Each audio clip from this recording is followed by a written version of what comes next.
এই বিগত দিনের যে শিক্ষা কারিকুলাম সাজানো হয়েছে এর প্রত্যেকটা বই বাদ দিতে হবে, নতুন ভাবে বই সাজাতে হবে।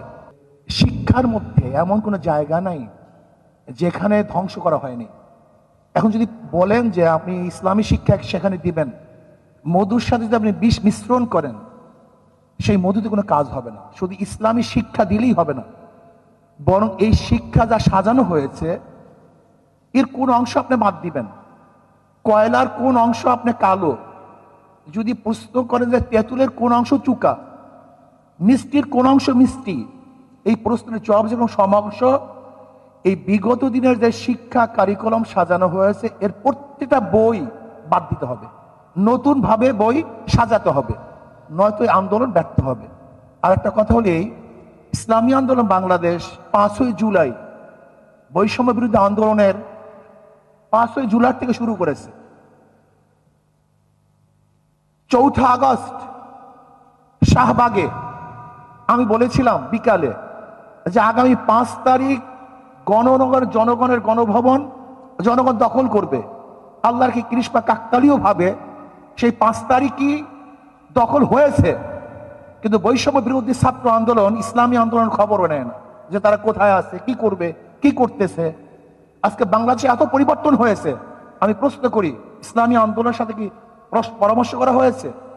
অথচ যারা যেই সমস্ত দলের মহাসচিব ডিক্লার দিয়েছে, ঘোষণা দিয়েছে যে আন্দোলনের সাথে আমরা সম্পৃক্ত নই, তাদের হুকুম চলতেছে, আর আমরা জীবন বাজি রেখে মাঠে ঝাঁপিয়ে পড়েছিলাম গুলির সামনে, অথচ আমাদের খবরও নেই। এখানেই তো বৈষম্য শুরু হয়েছে। বৈষম্য বিরোধীর আন্দোলন তো বৈষম্য এখান থেকে শুরু হয়েছে। এই বৈষম্য বিরোধী আন্দোলন যদি এখান থেকে বৈষম্য শুরু হয়, মনে রাখতে হবে প্রথম ছিদ্র হয়, সেখান থেকে প্রলয় সৃষ্টি হয়। ইসলামী আন্দোলনকে যদি বৈষম্য বিরোধী আন্দোলন গুরুত্ব না দেয়, তাহলে ইসলামী আন্দোলনের প্রথম তাদের বিরুদ্ধে মুখ খুলতে বাধ্য হবে। এবং রাখতে হবে ইসলামী আন্দোলন সবসময় সত্য এবং সঠিক কথা বলে আসছে, বলতে থাকবে, বলবে ইনশাআল্লাহ। আমরা জীবন বাজি রেখে ঝাঁপিয়ে পড়েছিলাম ইসলামী আন্দোলন বাংলাদেশ দলীয় ভাবে, এককভাবে বাংলাদেশের অন্য কোনো দল ব্যানার নিয়ে, এবং আমাদের পর্যায়ে কোনো লিডার এই বৈষম্য বিরোধী আন্দোলন অংশগ্রহণ করে নাই।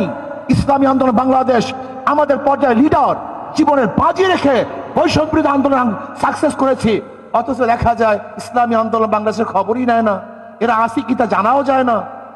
যারা নিজেদের নাম ব্যক্ত করতে লজ্জা পেয়েছে, ব্যক্ত করে নাই, তাদেরকে গুরুত্ব দেন, আর বৈষম্য বিরোধী আন্দোলনের বৈষম্য বিরোধী কথা বলবেন, এটা হয় না। আসেন শিক্ষা সংস্কৃতি করি, এদেশকে সংস্কৃতি আল্লাহ আমাদের সবাইকে কবুল করে নেন।